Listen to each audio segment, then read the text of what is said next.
சொந்தங்களுக்கு வணக்கம். நாம் இன்று எந்த பதிவு பார்க்க போகிறோம் என்றால் கந்தசஷ்டி விரதம் 2025.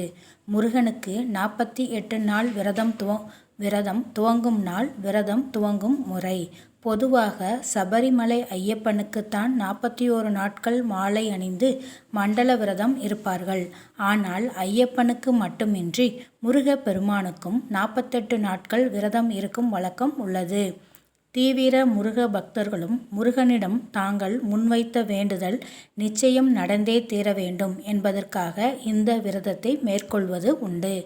இந்த ஆண்டு மகா கந்தசஷ்டி விரதம் எப்போது துவங்குகிறது? முருகனுக்கு 48 நாட்கள் கந்தசஷ்டி விரதம் இருப்பவர்கள் எந்த நாளில் விரதத்தை துவங்க வேண்டும்? விரதத்தை துவங்குவதற்கான முறை என்ன? விரத காலங்களில் என்னென்ன செய்ய வேண்டும்? என்னென்ன மந்திரங்கள் சொல்லி முருகனை வழிபட வேண்டும் என்பதை பற்றி பார்ப்போம். மகா கந்தசஷ்டி விரதம் முருக பெருமானை வழிபடுவதற்கும் கேட்ட வரங்களை பெறுவதற்கும் உரிய மிகச்சிறந்த நாள் சஷ்டி திதியாகும். மாதந்தோறும் வளர்பிறை மற்றும் தேய்பிறையில் சஷ்டி திதி வரும் போது பக்தர்கள் முருகப்பெருமானை வேண்டி விரதம் இருப்பது உண்டு. இருந்தாலும் அதிகமான முருக பக்தர்கள் சஷ்டி விரதம் கடைபிடிப்பது ஐப்பசி மாதத்தில் வரும் மகா கந்த சஷ்டி விழாவின் போதுதான். முருகப்பெருமான் சூரனை வதம் செய்து தேவர்களை காத்த திருநாள் என்பதால் ஐப்பசி மாத அமாவாசைக்கு பிறகு வரும் பிரதமை திதியில் துவங்கி சஷ்டி வரை சிலரும் சப்தமி வரை சிலரும் விரதம் இருந்து வழிபடுவது உண்டு. கந்தசஷ்டி விரதம் 2025 துவங்கும் நாள். மகா கந்தசஷ்டி விரதத்தில் மிளகு விரதம், இளநீர் விரதம் என பல வகைகள் உண்டு. இதை 7 நாட்கள் மட்டும் கடைபிடிக்கப்படும் விரதம் ஆகும்.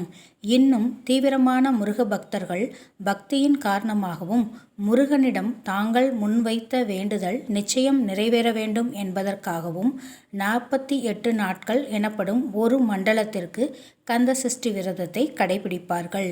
மாலை அணிந்தோ அல்லது அணியாமலோ இந்த விரதத்தை இருக்கலாம். இந்த ஆண்டு அக்டோபர் 22ஆம் தேதி மகா கந்தசஷ்டி விரதம் துவங்க உள்ளது. அக்டோபர் 27ஆம் தேதி சூரசம்ஹாரம் நடைபெற உள்ளது. முருகனுக்கு 48 நாட்கள் கந்தசஷ்டி விரதம் இருக்க நினைப்பவர்கள் செப்டம்பர் 10ஆம் தேதி புதன்கிழமை விரதத்தை துவங்க வேண்டும். விரதம் துவங்கும் முறை. முதல் நாளே வீடு மற்றும் பூஜை அறை சுத்தம் செய்து தயாராக வைக்க வேண்டும். விரதம் துவங்கும் நாளான செப்டம்பர் 10ஆம் தேதியன்று காலை அருகில் உள்ள முருகன் கோவிலுக்கு சென்று எதற்காக விரதம் இருக்கப் போகிறீர்கள் என்ற வேண்டுதலை முருகப்பெருமானிடம் சொல்லி வேண்டிக்கொண்டு விரதத்தை ஆரம்பிக்கவும். கோவிலுக்கு செல்ல முடியவில்லை எனில் வீட்டில் ஒரு பேப்பரில் வேண்டுதலை எழுதி முருகன் பாதத்தில் வைத்தும் விரதத்தை ஆரம்பிக்கலாம். காலை எழுந்ததும் குளித்து முடித்து 7 மணிக்கு முன்பாக முருகனுக்கு பூ போட்டு வழிபட வேண்டும். காலை மாலை 2 வேளையும் 2 நெய் தீபம் ஏற்றவும். நெய்வேத்தியமாக 1 டம்ளர் பால், பழம் அல்லது கற்கண்டு எளிமையாக முடிந்தவற்றை வைத்து வழிபடலாம். தீப தூபம் காட்டி பூஜை செய்த பிறகு ஓம் சரவண பவ என்ற மந்திரத்தை 108 முறை சொல்லவும். முடிந்தால் எழுதலாம்.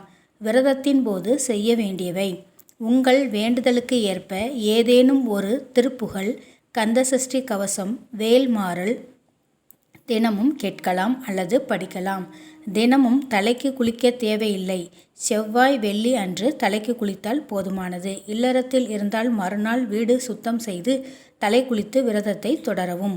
வாரம் ஒரு முறை வீடு பூஜை அறை சுத்தம் செய்தால் போதும்.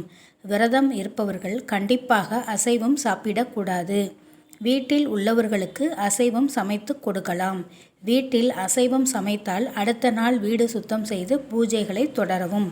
பெண்கள் மாதவிடாய் காலத்தில் வீட்டில் உள்ளவர்களை தீபம் ஏற்றச் சொல்லி பூஜை அறைக்கு செல்லாமல் வழிபடலாம். முதல் நாள் மற்றும் முடியும் நாள் மட்டும் ஒருவேளை விரதம் இருந்தால் கூட மிகச் சிறப்பு. முருகனுக்கு வைக்கும் நெய்வேத்தியத்தை மட்டும் ஒருவேளை சாப்பிட்டு விரதம் இருக்கலாம். 48 நாள் விரதம் முடிந்த மறுநாளே அசைவம் சாப்பிடக்கூடாது. இந்த பதிவு உங்களுக்கு பிடித்திருந்தால் லைக் பண்ணுங்கள், கமெண்ட் பண்ணுங்கள், ஷேர் பண்ணுங்கள். மறக்காமல் சப்ஸ்கிரைப் பண்ணுங்கள். தேங்க்யூ.